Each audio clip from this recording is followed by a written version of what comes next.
parle trop. Eh oui, beaucoup trop. Et il devrait même éviter de chanter. Bonjour, bienvenue pour ce de la série à chaud. Le film d'aujourd'hui s'appelle Vivarium. Il est sorti le 11 mars 2020 au cinéma, alors qu'il avait été présenté à la quinzaine des réalisateurs à Cannes. Je l'ai vu à la télévision et en version française. Oui, il est sorti au tout début du confinement, donc forcément, il a une carrière cinématographique un peu courte, mais finalement, il s'en est plutôt bien sorti, si j'ai bien compris, avec 120 000 $ de box-office, ce qui est correct pour un film qui a eu à peine quelques jours pour s'exploiter. Donc Vivarium, c'est un projet, un film de Lorcan Finnegan, qui est un réalisateur dont je n'avais pas vu d'autres films, mais qui a un univers avec un co-scénariste avec qui il travaille visiblement quasiment tout le temps, qui s'appelle Garrett Shanley. Ils ont travaillé sur tous leurs films, et ils ont un univers que je qualifierais de Lovecraftien, avec quelque chose comme ça de paranoïaque constamment dans le fond. C'est pas mal du tout hein, comme univers, je serais curieux de voir leurs autres films. J'ai pas vu leur film précédent qui s'appelle Without Name, et je le mettrai à l'occasion. Et donc Vivarium qui avait fait une petite, son petit effet, notamment dans les bandes annonces, avec ce couple confronté à une sorte de quartier labyrinthique et clairement inquiétant d'emblée et paranoïaque. Je vais vous pitcher ça après, avec donc son premier projet hollywoodien, on va dire d'envergure, hein, à Lorcan Finnegan, qui est d'origine danoise, irlandaise, si je dis pas de bêtises, et qui donc avait en tête Jesse Eisenberg, évidemment, Jesse Eisenberg, l'ex Luthor du dernier Batman vs Superman, mais bon, acteur aussi qui fonctionne très bien aux États-Unis, qui avait notamment été très bon dans The Social Network. La biographie de la création de Facebook, qui est un excellent film de David Fincher que je vous conseille de voir, et Imogen Poots, que je ne connaissais pas spécialement, mais qui avait tourné dans le très décevant et franchement bien raté sur bien des points, Black Christmas. Et donc Vivarium qui arrivait donc avec cette bande-annonce assez dingue, que je vais pas vous spoiler, mais dont je vais vous tout de suite pitcher. On va aller vite à l'essentiel parce qu'il y a une partie spoiler qui va être relativement conséquente sur ce film. Tu me prends pour qui? Non mais il me prend pour une quiche ou quoi? J'en mangeais, t'étais pas né. Gemma et Tom sont un couple américain jeune qui, Gemma est prof d'école, Tom est, gère les espaces verts dans cette école, si je dis pas de bêtises, et donc ils sont au point où ils envisagent d'habiter ensemble et cherchent donc une maison à acheter. Et en revenant du travail, ils décident d'aller dans une agence immobilière sur laquelle ils passent, et le vendeur, un être assez étrange qui s'appelle Martin, qui a tout de l'erreur sociale, vous allez voir ce que je veux dire, avec sa raie sur le côté, sa tendance à être constamment à côté de la plaque dans ses réponses, à rire quand il ne le faut pas, à sourire de manière étrange, à utiliser des formules visiblement vides de sens, leur propose malgré tout d'aller visiter un quartier qui s'appelle Yonder, avec des maisons vertes à perte de vue, mais qui a l'air d'être assez mignon, et qui leur dit que s'ils veulent visiter tout de suite, c'est possible, et que ces maisons, évidemment, partent très très vite, argument classique de vendeur, qui fonctionne, et donc Gemma et Tom décident de le suivre, d'aller visiter cette maison.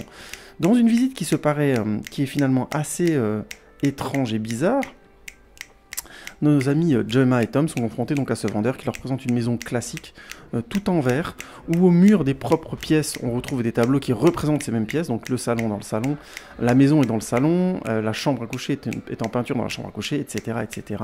Et donc tout le climat de cette maison étrange finit vite par les mettre mal à l'aise, et on comprend très vite qu'ils n'ont pas du tout envie d'acheter cette maison. Mais au beau milieu de la visite, Martin disparaît, et Gemma et Tom décident donc d'en profiter pour s'enfuir en prenant leur voiture. Et après avoir fait quelques mètres et quelques tours dans le quartier, ils se rendent vite compte qu'ils n'arrivent plus à sortir du quartier. Tom perd son sang-froid, prend le volant en main, tourne dans le quartier, et lui-même n'arrive pas à en sortir, et pire que ça, ils reviennent sans arrêt devant la maison numéro 9, qui est celle qu'ils ont visitée. Quelle que soit la direction où ils vont, quel que soit le temps qu'ils prennent, ils repassent sans arrêt devant cette même maison. Forcés de constater très vite qu'ils sont piégés là, et qu'ils sont obligés de rester dans cette maison. Et malgré leur tentative pour s'enfuir, ils n'arrivent pas, et se retrouvent vite confrontés face à une situation des plus étranges et angoissantes, mais je veux pas trop la spoiler, je parlerai plutôt de ça dans la partie spoiler en détail pour ceux qui l'ont déjà vu. Bande de trous du cul. Une fois n'est pas coutume, on va commencer par le décor, et les décors sont très importants dans Vivarium, donc on va s'y arrêter un petit peu en nommant déjà, et c'est pas assez régulier les personnes qui l'ont fait, donc la direction artistique du film, on a Robert Barrett, qui est sur une de ses deuxième ou troisième direction artistique sur le film, et honnêtement, c'est du super taf, mais je vais en parler un peu plus après. Je vais aussi nommer à la direction des décors Julia Devin Power, qui est aussi sur son deuxième travail à ce moment-là, qui était plutôt,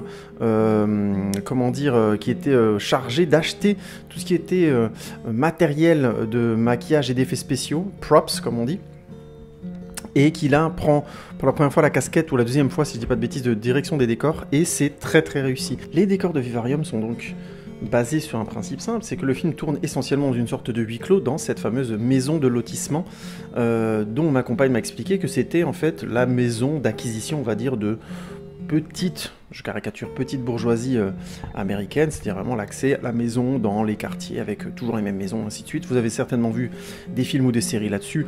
La première série qui me revient en tête, c'est bien sûr le quartier de Wisteria Lane dans... comment ça s'appelle voilà, ça me revient plus maintenant. The Desperate Housewives, me souffle mon assistant, merci. Et donc, c'était, vous voyez, le même type de bâtiment constamment dans les rues.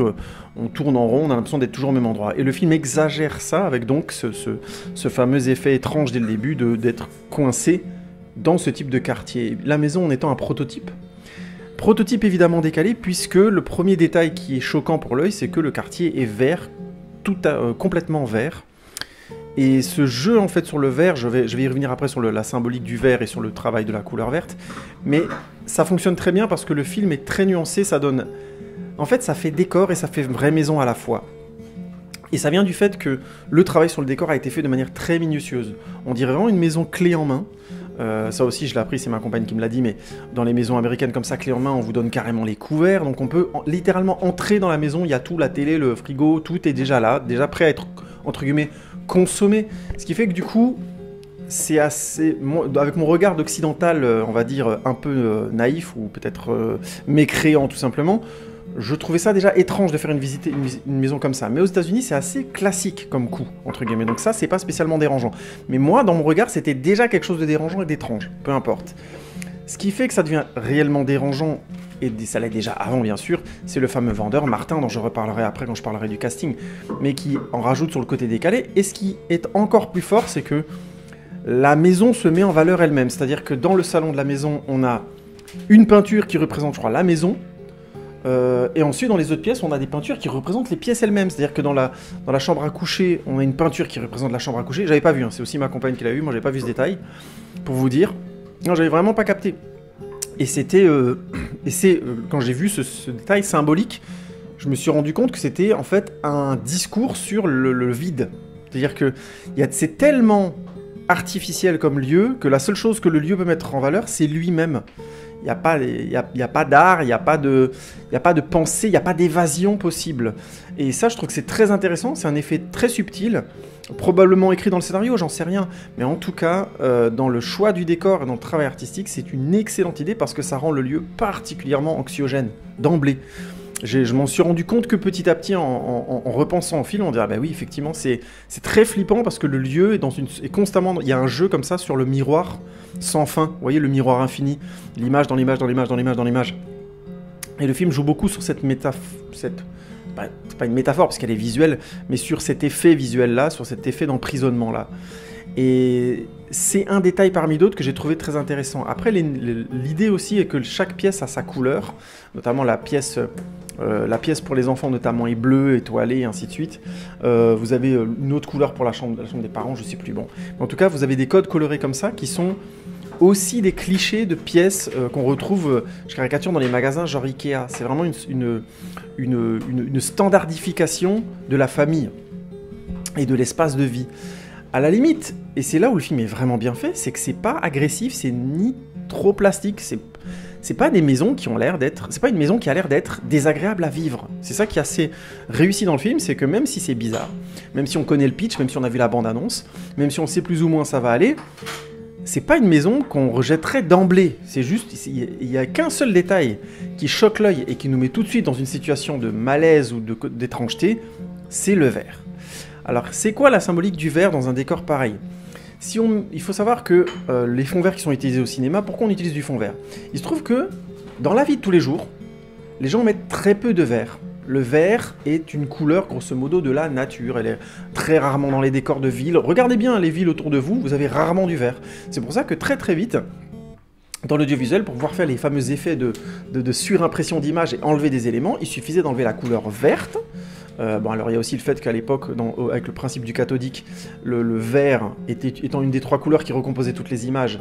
En enlevant le vert, en enlevant une des couleurs, la couleur verte, c'était plus simple. Mais on s'est rendu compte qu'il y avait quasiment pas de vert dans les décors actuels, ce qui fait qu'en enlevant le vert, ça choquait moins l'œil. Et donc, en enlevant le vert, on obtenait ces fameux effets de fond vert. On pouvait enlever quelque chose et y mettre quelque chose à la place. Alors évidemment, il y a des finesses techniques qui m'échappent complètement, mais c'est juste pour vous donner un repère historico-artistique. Tout ça pour dire, le vert est très absent, ce qui fait que créer un quartier tout entier, où tout est vert et en nuances de vert, c'est particulièrement décalé, anormal. C'est pas seulement bizarre, c'est anormal. Et j'aime beaucoup l'idée parce que le quartier est flippant d'emblée, quand il rentre dedans, ça a l'air d'être un labyrinthe. Tout de suite, les premières images du quartier sont flippantes. Et le vert rajoute ce petit pourcentage de plus d'angoisse qui fait que, dès le départ, le décor est un personnage et qui va parfaitement jouer son rôle de prison à échelle, j'ai envie de dire physique, mais aussi métaphorique. Mais je reviendrai là-dessus, encore une fois, il y a une partie spoiler pour ça.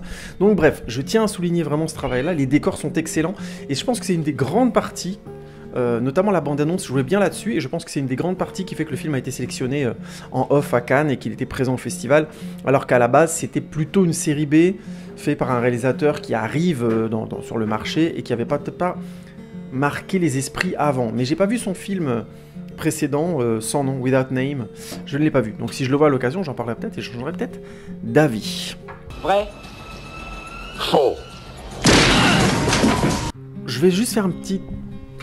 Sans spoiler, je vais vous faire juste un petit point sur les effets spéciaux, qui sont, je trouve, de bonne facture. Le film est globalement bien fait. Alors, faut pas s'attendre non plus à du alors, c'est pas Avatar, quoi. Je veux dire, on n'a pas des personnages en 3D à tous les coins de rue et tout ça. C'est pas non plus Avengers, hein, on est d'accord. Mais il utilise bien son budget et je trouve que c'est une marque de qualité pour ce réalisateur parce que c'est toujours compliqué, vous savez, si vous m'écoutez depuis un moment, et vous m'écoutez depuis un moment, je sais, c'est évident, les effets, le dosage entre faire un film fantastique ou un film de science-fiction où les effets spéciaux fonctionnent et donner du spectaculaire, c'est quelque chose de très compliqué. Dès qu'on veut faire quelque chose de spectaculaire, en général, ça coûte de l'argent. Ça devient tout de suite très coûteux, ça explose le budget. Donc l'enjeu, quand on fait un univers qui est par définition fantastique, c'est de trouver cette bonne dose entre des éléments qui vont créer l'univers et qui vont permettre aux spectateurs de croire à cette fiction, à ce côté fantastique, et des éléments qui vont donner du spectacle, qui vont permettre aux spectateurs de s'amuser, d'avoir l'œil, de flatter l'œil dans le bon sens du terme, en renouvelant son univers et sa perception de l'histoire. Alors bien sûr, il y a plein d'effets scénaristiques, plein d'effets de caméra, plein d'effets de montage, plein d'effets de plans, de décors et ainsi de suite, dont j'ai déjà parlé avant. Mais en général, les effets spéciaux vont avoir une importance... le dosage des effets spéciaux va avoir une grande importance dans notre capacité à apprécier le film et à passer un bon moment devant le film. Et il se trouve que dans Vivarium, c'est bien fait. Je ne veux pas trop en rajouter, c'est juste pour vous donner un élément comme ça. Les éléments physiques du film, je les ai trouvés particulièrement bien dosés et bien faits, les effets spéciaux physiques. Et ensuite, toute la partie, on va dire, conclusive de l'histoire, que je ne spoilerai pas, est particulièrement bien foutue, avec des choix assez radicaux au niveau plastique, puisque le film est baigné dans le vert. Vous vous doutez bien qu'à un moment donné, on va basculer vers autre chose. Tout ça pour dire, ce réalisateur-là, c'est un bon signe par rapport à ce réalisateur-là. Je suis vraiment curieux de voir son film précédent, et ses prochains films, je vais être attentif, parce qu'il a un vrai univers visuel, franc, très marqué, un univers scénaristique aussi, mais aussi une vraie qualité de dosage de son budget et de où le mettre. Ça, c'est le signe des réalisateurs qui peuvent vite devenir très très bons. Vous savez, il y a plein de réalisateurs que j'apprécie qui ont vraiment du mal à doser leurs films. Le bon exemple, c'est Neil Marshall avec Hellboy. Je vous renvoie à ma critique de Hellboy, je vous la mettrai dans la barre d'infos. Mais où il y a constamment dans ses films, constamment un dosage bizarre. Dès son premier film Dog Soldier, qui était un film très sympathique, hein, on avait des super moments avec de loups-garous, parce que c'est un film avec des loups-garous, et d'autres complètement kitsch et ratés et nazes, vraiment, mais qui faisaient carton-pâte. Alors, comme le film était assez généreux et jouissif et se prenait pas trop au sérieux, c'était pas un problème. Mais dès qu'il a voulu se prendre un peu plus sérieux sur des films suivants comme Doomsday par exemple, ça a été tout de suite un peu plus compliqué. Et les rares films où il a réussi à mieux doser, comme The Descent, c'est, de mon point de vue, un excellent film. Fermons la parenthèse, on va passer tout de suite au casting. Merci à tous. Oh chérie, vous m'aimez, chérie. J'en ai déjà parlé un petit peu avant, mais bon, on va revenir dessus sur notre leading cast, Imogen Poots, donc j'avais essentiellement vu dans Black Christmas, et qui, ici, dans ce film, je trouve, fait une très bonne performance, qui est donc, comme je l'avais dit dans le synopsis, une professeure d'école qui va être donc confrontée, évidemment, et je ne spoilerai pas, à son travail, et qui, je trouve, le dosage de son rapport à ce à quoi elle est confrontée est très bon. Imogen Poots, donc, qui, je trouve, propose vraiment une bonne performance, je l'ai trouvé crédible, et c'est le deuxième film où je la vois dans un rôle de personnage qui est quelque part confronté à une situation, qui est brisée, ou qui est confronté à une situation qui la brise, et je trouve qu'elle est très bien. Je pense que c'est une actrice qui a un gros potentiel à venir. Je sais pas ce qu'elle va faire d'autre après, mais je ne connaissais pas, et ça fait 2 films où je la trouve particulièrement crédible. Alors, il se trouve que Black Christmas était raté, et là, je vais vous mettre la critique dans les liens de cette vidéo, et de ce podcast, mais en l'occurrence, elle était très bien, c'était le film qui était mauvais. Et là, pour le coup, Vivarium, je vous spoil, déjà le film est bien meilleur, hein. C'est bien meilleure facture, vous avez compris. Et elle est très bien dans le rôle, et c'est quelque chose que je trouve, pour le coup, bien foutu, parce que, paradoxalement, la relation entre son personnage et celui de Jesse Eisenberg, entre Gemma et Tom, n'est pas des mieux écrites. C'est même plutôt bancal. Je reviendrai là-dessus dans la partie scénario. Mais de son côté, Jesse Eisenberg fait le taf dans un de ses rôles peut-être les plus, j'ai envie de dire, mutiques. Vous savez, Jesse Eisenberg, on l'a un peu cantonné à des rôles où il fait un petit peu une sorte d'humour décalé. C'est les mecs un peu fragiles, qui a une élocution un peu rapide comme ça. On lui demande souvent de jouer ce genre de personnage pour des choses moins intéressantes comme Zombieland, même si c'est pas des films non plus nuls, hein, ça reste sympathique, mais c'est des comédies où voilà, on lui demande d'être un petit peu le mec décalé. Vers des personnages un peu plus sérieux où ça marche de manière discutable, puisque beaucoup de gens n'ont pas aimé dans son rôle de Lex Luthor, ou carrément dans des moments où c'est très réussi, par exemple dans The Social Network, où il campe un Mark Zuckerberg hyper intéressant, peut-être pas proche du vrai, mais en tout cas dans ce qu'il en propose est très très très intéressant. Et là en l'occurrence, il est dans un rôle un peu différent, toujours un petit peu décalé, toujours un petit peu mutique, mais il est vraiment bon, je trouve, dans un rôle plus limité. Je trouve que son rôle est plus secondaire, hein, très honnêtement. Mais je le trouve bon dans ses accès de colère, dans ses accès d'angoisse, il est plutôt efficace. Mais encore une fois, comme Imogen Poots, leur relation souffre de l'écriture, et je reviendrai là-dessus dans la partie scénario. Le reste du casting est haut niveau. On a notamment le Jonathan Harris qui joue Martin, et qui est tout à fait bon. Je sais plus dans quoi je l'avais vu, ce mec. Je l'ai déjà vu dans d'autres films, mais bon, ça me revient pas. En tout cas, il joue le vendeur hyper bizarre et awkward, et franchement, vous allez voir, c'est très très étrange. Ça marche vraiment bien. Et on a Iana Hardwick et Senan Jennings qui jouent un personnage qui est important dans l'histoire, je vous laisse découvrir qui, un petit garçon et un homme, et les deux acteurs sont bons, sont vraiment étranges et décalés, mais je veux pas trop en dire, je veux vraiment pas trop spoiler le film, je vais vous laisser la surprise, surtout si vous n'avez pas vu la bande-annonce ou la bande-annonce longue, que je vous déconseille de voir. Je pense qu'il vaut mieux découvrir le film sans ça, de mon point de vue. On va passer tout de suite à la partie scénar, on va pas traîner.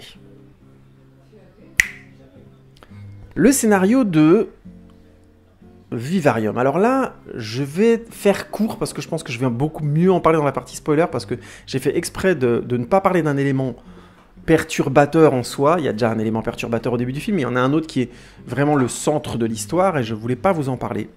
Il se trouve que le film est grosso modo une métaphore du couple, de la famille, je vous passe les détails. Et le scénario à cet endroit-là est assez étrange puisqu'il fait un choix que je trouve particulièrement bizarre pour un film qui, est quelque part, cherche à être un film paranoïaque et un film un peu Lovecraftien, mais je reviendrai là-dessus après. Le fait est que on ne rencontre pas vraiment le couple de Gemma et Tommy. Je disais avant que c'est mal écrit. Je trouve vraiment que c'est peut-être même pas que c'est mal écrit, mais c'est mal dosé. C'est-à-dire que on ne rencontre réellement ce couple que par tout petit bout pendant le film, et ça met beaucoup de temps. En fait, on les voit en action, on est supposé être avec eux très très vite, se sentir proche d'eux très très vite. Et je pense que ce n'est pas le cas. On les voit dans la situation, on comprend leurs réactions, et je pense que le pari du film, c'était de nous mettre dans leur état de paranoïa, au-delà même de les connaître. Mais ça, pour moi, c'est vraiment une erreur, parce qu'au cinéma, on a besoin d'abord de s'attacher aux personnages, pour s'inquiéter pour eux, et du coup, commencer à ressentir de la paranoïa, de l'angoisse, ainsi de suite. Ce qui fait qu'on est très extérieur à eux, quasiment toute l'histoire, et le moment où on les rencontre, grosso modo, le film s'arrête. Je caricature, mais le film va pas vraiment au-delà, ou très peu au-delà. C'est un choix d'écriture tellement bizarre, il y a ce paradoxe dont je vous ai parlé avant. Jesse Eisenberg est bon, voire très bon. Imogen Poots dans le rôle de Gemma aussi. Et pourtant, on est assez loin de leur personnage, on n'arrive pas vraiment à s'attacher à eux. Et pour de mauvaises raisons, parce que ça a l'air d'être des personnes tout à fait sympathiques. Mais le film insiste sur leur rapport à cette angoisse et à cette paranoïa, à cette situation anormale et particulièrement angoissante dans laquelle ils sont. Et du coup, on n'a que ça, ce qui fait que du coup, on est un peu en mode... ouais, c'est un peu des cons, c'est un peu des... Ils sont pas terribles dans des situations de stress, que ce soit lui ou elle. Et du coup, on est un peu dans une sorte de... Je sais pas, il manque une accroche émotionnelle pour qu'on rentre complètement dans l'histoire, ce qui fait qu'on est un spectateur assez lointain de l'histoire. Et si c'était voulu, et je vais être clair sur le scénario, si c'était voulu par le scénario dès le départ, c'est une erreur. Parce que Vivarium est du coup un film assez froid, alors qu'il n'aurait pas dû l'être. Surtout avec les sujets et les thèmes qu'il traite. L'autre élément, et je ne vais pas spoiler autre, et on va faire une partie spoiler après, donc vous inquiétez pas, pour ceux qui ont vu le film, on va aller un peu plus loin. Et pour ceux qui ne l'ont pas vu, je vais expliquer mon point de vue dans la conclusion.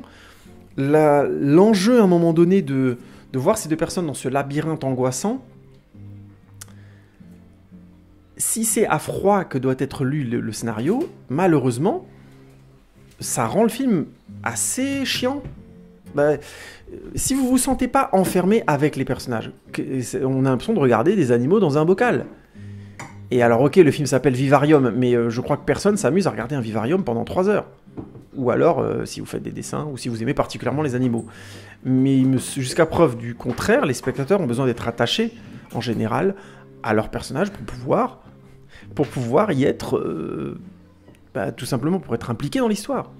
Et ce choix vraiment étrange enlève énormément d'impact à l'histoire de Vivarium, et c'est vraiment dommage, parce que le film a de vraies qualités, que je vais évoquer un petit peu dans la conclusion sans spoiler.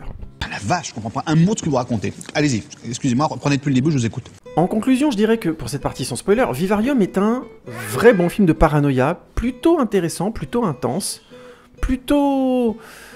Comment dirais-je ?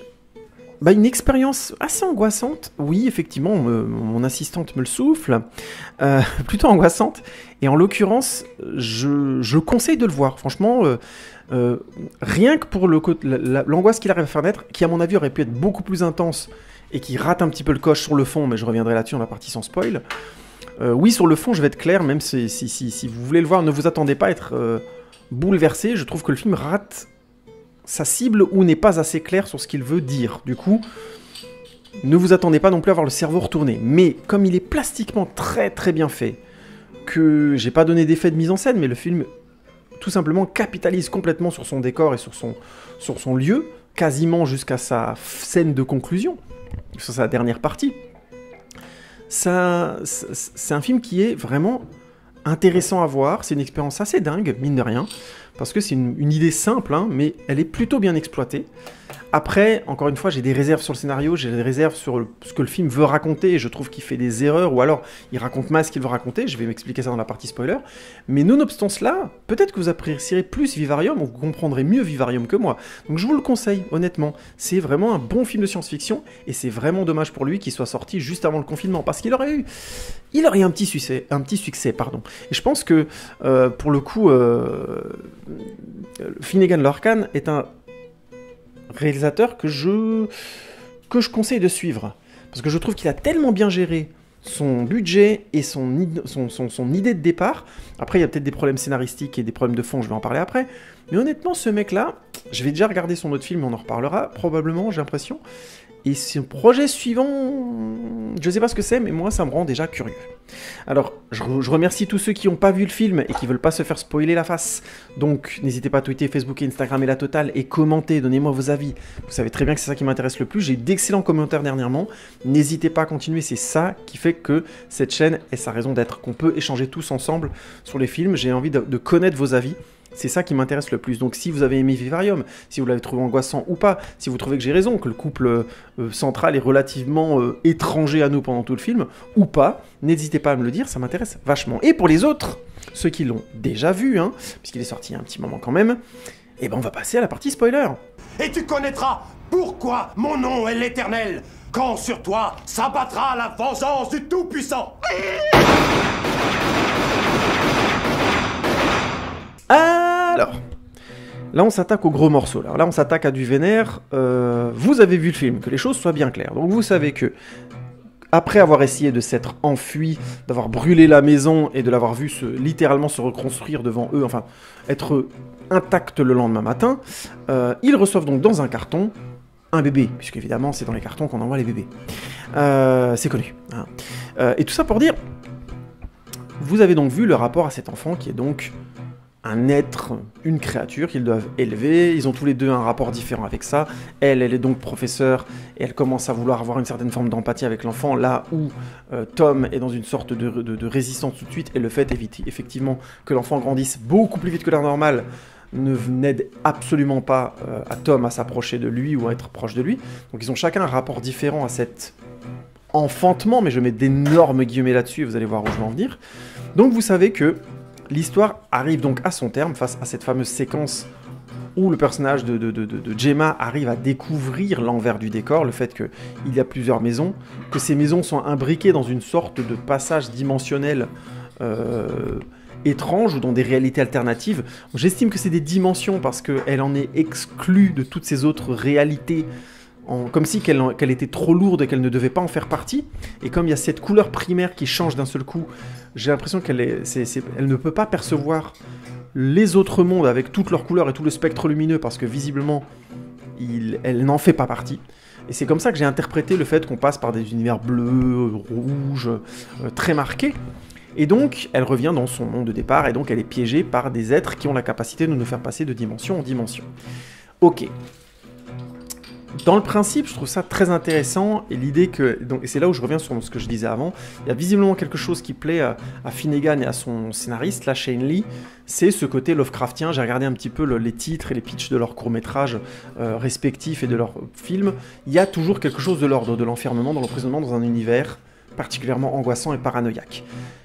Et là-dessus, je trouve le film vraiment très intéressant. Encore une fois, transformer la fameuse maison, entre guillemets, petite bourgeoise américaine en prison, et en utilisant son côté angoissant, son côté répétitif, son côté normatif, son côté, j'ai envie de dire, dictatorial.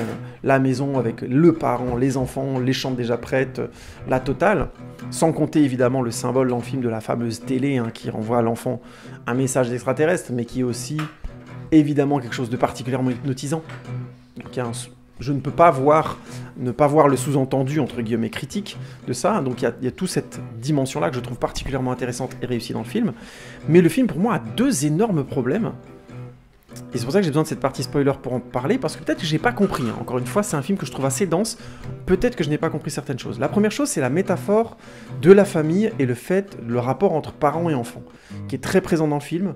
Beaucoup des paroles échangées sont des archétypes de rapports parents-enfants qui tournent mal, où il y a une sorte de rejet chez les parents de l'enfant. Déjà, même si j'aime l'idée, et même si métaphoriquement, je trouve que le cinéma de genre se prête extrêmement bien à ce genre de choses, le fait est qu'ils n'ont jamais voulu de gosse. Il n'y a pas dans l'histoire, à un moment donné, avant ou pendant, Gemma et Thomas qui disent... on voulait un enfant absolument, mais on n'est pas fertiles tous les deux. Ou, vous voyez ce que je veux dire? Ou on en a eu, on l'a perdu, machin, et là on a la chance d'en avoir un autre. Il n'y a pas d'accroche sur pourquoi pourquoi on les suit eux plutôt qu'un autre couple qui aurait un rapport aigu avec cet enfant et complexe. Le fait est que c'est clair et net, elle est prof, donc elle va s'y attacher un petit peu, Et encore, ça reste relativement modéré. Elle enquête sur lui avant de se dire, tiens, est-ce que je vais m'attacher à lui? Elle le défend, mais au final, parce qu'elle le trouve plus ou moins humain. À partir du moment où elle voit que c'est clairement pas un être humain, c'est terminé. Et Tom est dans une sorte de radicalité, il veut même pas en entendre parler, parce qu'il considère que c'est un mutant. Ce que je comprends tout à fait, j'aurais eu, je pense, une réaction assez similaire. Mais, en l'occurrence, le sous-texte autour de la famille, du coup, tombe à plat, parce qu'ils n'ont pas d'enjeu. Ces deux personnes avec... Elle est prof, voilà. Enfin, vous voyez ce que je veux dire, ça suffit pas. C'est comme si c'était un fond qui ne servait au final que de fond. Et on se retrouve du coup avec un film assez étrange, où les seuls moments que je trouve pourtant hyper intéressants, vous savez, les moments où le gamin imite le chien et les rend dingues, ou bien qu'il hurle pour qu'il fasse quelque chose pour lui, tout parent, ou toute personne qui a vu des amis de la famille être parent, a vu ça, c'est le fameux coup de l'enfant qui hurle, tu veux le satisfaire parce que t'es fatigué, parce que tu dis, autant, voilà, faire ce qu'il veut sur le moment, machin, et ça arrive, et ça crée une tension, une dureté, de la noirceur, évidemment, dans le rapport, qui est évidemment très complexe et toujours intéressant à explorer, à réfléchir, parce que voilà, ça permet autant l'explorer dans l'art plutôt que d'explorer ça dans la vie réelle et d'être dans un mauvais rapport avec ses parents, avec ses enfants ou autres.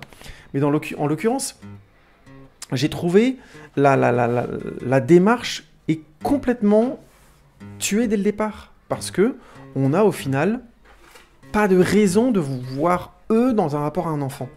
Et le film est constamment en train de claudiquer là-dessus, alors qu'il fait plein de références en pensant que c'est évident au rapport parent-enfant. On a ces fameux moments où il répète littéralement des mots de Tom en disant « Oui, j'ai besoin de ça, j'en ai besoin. » Et c'est ça, c'est le seul code qu'il a pour dire à ce moment-là à sa mère, je mets le gros guillemets à Gemma, je crie pour que tu restes en relation avec moi. Il y a quelque chose comme ça qui n'est pas inintéressant dans le film, hein, de sous-entendu, qui est que cet être veut vraiment à un moment donné avoir un rapport de parent-enfant avec eux, et que en le rejetant, quelque part, crée la violence qu'il va arriver ensuite. Mais en même temps, ça non plus, ce discours-là, je trouve il fonctionne pas, parce que quand Gemma traverse les différentes réalités, on voit clairement que tous les parents qui sont confrontés à cet être, à ces êtres-là, à ces enfants-là, souffrent et le vivent mal. Et on voit juste un couple aller à la limite baiser et la créature les mate par l'embrasure de porte. À la limite, ça se passe bien en les applaudissant. Donc visiblement, ça a l'air de les plaire. À la limite, eux, ça va. Mais c'est quand même pas un super exemple moral. On n'a pas le contre-exemple. On n'a pas le couple qui est en bonne relation avec lui, qui est content que la créature soit là et qui décide de potentialiser le rapport avec lui. Or, vous voyez le contraste. Il manque un contraste, il manque un décalage, ce qui fait que toute la métaphore sur la famille est constamment en train de se planter, alors qu'il y a vraiment d'excellentes séquences. Sur la noirceur du rapport parent-enfant, c'est hyper intéressant, il y a quelque chose de paranoïaque, de Lovecraftien qui est hyper intéressant, où l'enfant est littéralement une créature. Vous savez, c'est ce fameux rapport qu'on a quand on est ado avec ses parents ou qu'on est parent soi-même, d'avoir l'impression qu'on comprend, mais genre pas du tout, d'être face à un être qui nous échappe complètement, que ce soit nos parents, que ce soit notre enfant. Et ça, c'est physiquement présenté par ce moment où on a des glandes qui gonflent là, qui deviennent une sorte de reptile. Moi, je voyais plutôt, ma compagne voyait plutôt une sorte d'oiseau. Mais, je sais pas, mais en tout cas, un être qui leur échappe. Et ça, c'est hyper intéressant comme métaphore, mais le reste n'est pas assez solide. Ce qui fait que du coup, j'ai passé la moitié du film à me dire non, mais c'est un truc sur la famille, machin. Et après, je me disais, mais en fait, ils s'en foutent. La dernière partie du film, je me disais, mais du coup, on en est là, et la relation entre Gemma et donc son enfant, enfin la créature, se finit par je suis pas ta putain de mère, et lui dit tant pis. Pourquoi on nous a raconté tout ça alors ? C'était très long pour nous dire juste ça, ou pour arriver à une conclusion aussi inintéressante. Oui, non, j'ai mon assistante qui est très insistante aujourd'hui. Non, mais elle a raison. C'était quelque part décevant. Ça enlève énormément de densité au discours du film. Alors, vous allez me dire, imaginons que c'est voulu, et là on arrive sur ma deuxième partie, de la partie spoiler. Imaginons que c'est voulu. Imaginons que le film soit systématiquement des fausses pistes. Imaginons que le film soit construit essentiellement de fausses pistes. C'est-à-dire, c'est une métaphore de la famille. Non, c'est pas vrai. Parce que ça les intéresse pas, et le film te dit clairement à la fin, c'est pas ça. C'est une métaphore des, du rapport social et de la prison sociale. C'est-à-dire, vous savez, le mode de vie, il faut acheter une maison, il faut avoir un enfant, il faut blabla, acheter une maison là avec de l'argent, blablabla, pour se faire... Tout ça, ok. Mais le film te dit clairement à la fin, c'est pas le cas, puisqu'ils sont littéralement dans un vivarium, le titre étant presque littéral. Ce sont visiblement des êtres humains qu'on a mis là pour les étudier. Donc, allez, c'est pas vrai. Qu'est-ce qui reste ? Bien, le propos du film devient, pour le coup, assez abscon. Qu'est-ce qui reste si on enlève ça, ce sous-texte-là ? On est face à un récit Lovecraftien, c'est-à-dire qu'il n'y avait pas d'issue. Il n'y avait pas d'issue pour les personnages, il n'y avait pas d'issue pour le spectateur de s'enfuir de la narration, c'est-à-dire le film est une forme de punition. Vous voyez ce que je veux dire ? C'est-à-dire que les récits Lovecraftiens, ce qui me plaît beaucoup dans l'idée Lovecraftienne, c'est qu'à un moment donné, tu penses t'échapper par des ressorts moraux, même si ça se finit mal, tu penses pouvoir t'échapper par une forme pas de pirouette, mais de sens, en te disant oui, ça me dit quelque chose d'autre, alors qu'en fait, non. On voulait juste te faire croire qu'on te racontait quelque chose entre guillemets, avec une autre densité de lecture, alors qu'en fait, c'est du premier degré, tu vas souffrir, et tu subis quelque chose d'horrible. Et il se trouve que le film commence clairement en disant « La nature est horrible », et le discours du film nous fait croire des choses, nous fait faire des circonvolutions pour nous ramener à la fin au fait que simplement on a vécu une expérience techniquement horrible. C'est-à-dire qu'on a vu 2 gens se faire mettre en prison, être torturés, psychologiquement et physiquement, mourir, être jetés comme des merdes dans un trou, et les créatures qui les ont, grosso modo, torturés vont recommencer. Et c'est tout. C'est-à-dire que... Et dans ce sens-là, je peux dire... Je trouve effectivement que le film réussit plus ou moins son coup. Encore une fois, quand je dis plus ou moins, c'est que... Si tout ce qui est de l'ordre du second degré, ou on va dire simplement d'une lecture symbolique du film ne fonctionne pas, ben c'est réussi, parce que j'ai cru qu'on pouvait aller chercher quelque chose, et en fait il n'y avait pas, et on m'a torturé. On m'a fait croire qu'il y avait un autre discours là-dessus, et ce n'est pas le cas. L'enjeu était que je reste accroché à l'histoire pour subir cette torture. Le problème, c'est que comme je disais avant, on ne s'attache pas au personnage de Tom et Gemma, ça marche pas des masses, on est spectateur. Ce qui fait que du coup, on est en train de chercher du sens. On n'est pas en train de subir l'histoire, on n'est pas angoissé à mort pour eux. C'est angoissant, mais on n'est pas non plus terrorisé, on n'a pas envie qu'ils s'en sortent absolument parce qu'on n'est pas assez proche d'eux. Et le film fait cette... Vu que vous avez vu le film, je spoile pas, mais le seul moment vraiment intime qu'ils ont ensemble, c'est quand ils se racontent la fameuse rencontre qu'ils ont eue, qui est très belle d'ailleurs, c'est vraiment une belle séquence, et Tom meurt juste derrière, ce qui fait que du coup, on n'a pas eu le temps de partager des moments avec eux. On a le moment où il meurt, quoi. Et du coup, même quand ils dansent ensemble, c'est pas terrible, ou quand on les voit chanter au début, c'est très discret. Donc du coup, on n'est pas proche d'eux. Ce qui fait que le scénario va à l'encontre de cette volonté. Quelque part, il nous exclut, il nous écarte, et de l'autre, il voudrait nous piéger aussi. Vous voyez ce que je veux dire ? Pour moi, il y a un vrai problème dans la construction du film à cet endroit-là, et c'est ce qui fait que Vivarium perd sérieusement en force. Si le film s'était, je mets de gros guillemets, contenté simplement de nous faire nous sentir proches des personnages, c'est un film que j'aurais trouvé assez génial, et je me sentirais franchement pas bien aujourd'hui. Moi, c'est le genre de film, ça marche très très bien. Moi, les genres d'angoisse, aucun problème, je suis client. Ça me poursuit pendant des mois. Mais là, en l'occurrence, je suis un peu à froid face à ce film-là. Je suis en mode, oui, j'analyse l'objet, machin. Bon. Je suis resté à l'extérieur. Et je pense pas que c'était visiblement la volonté, puisque la fin du film veut être, il me semble, choquante et froide. Bref, vous avez compris un petit peu où je veux en venir sur Vivarium. Ça ne fait pas de Vivarium, j'insiste, un mauvais film, loin de là. C'est une super expérience visuelle, c'est un film très intéressant, les acteurs font le taf à tous les niveaux, il y a une excellente utilisation des effets spéciaux, je n'en ai pas parlé dans la partie sans spoil, mais moi, la partie où elle passe dans les différentes réalités, j'ai beaucoup aimé. J'ai trouvé que c'était tellement étrange, ce côté de l'avoir fondre dans le décor, glisser d'un décor à l'autre, être, entre guillemets, dans une gravité différente des décors où elle se trouve. Je trouvais ça très très très intéressant. Visuellement, ça m'a beaucoup plu, et encore une fois, dans l'utilisation des effets spéciaux, le réalisateur est bon dans le dosage, ce qui fait que j'ai envie de voir ce qu'il va faire après, et je vais probablement me chercher son film précédent pour le regarder. Mais je suis désolé, il y a un contresens dans la construction du film, selon moi. Alors, n'hésitez pas à me dire dans les commentaires si vous êtes d'accord ou pas. Ça m'intéresse vachement d'avoir votre perception de ce film, qui est un film quand même qui prête à interprétation, il me semble, qui n'est pas aussi facile à lire que ça, donc excusez-moi si j'ai raté l'éléphant dans le couloir, hein, c'est possible, hein, ça arrive sur ce genre de film. Donc voilà, n'hésitez pas à me le dire, et commentez, facebooker, machin, blabla, total, partagez. Il y a encore eu des gens qui se sont abonnés dernièrement. Je rappelle aussi que le blog a ouvert, donc maintenant, si vous voulez pas bloquer votre téléphone sur YouTube pour m'écouter, vous avez aussi le blog et les podcasts dessus, vous n'avez plus d'excuses. Un mec qui parle trop.wordpress.com, n'hésitez pas à y aller en masse.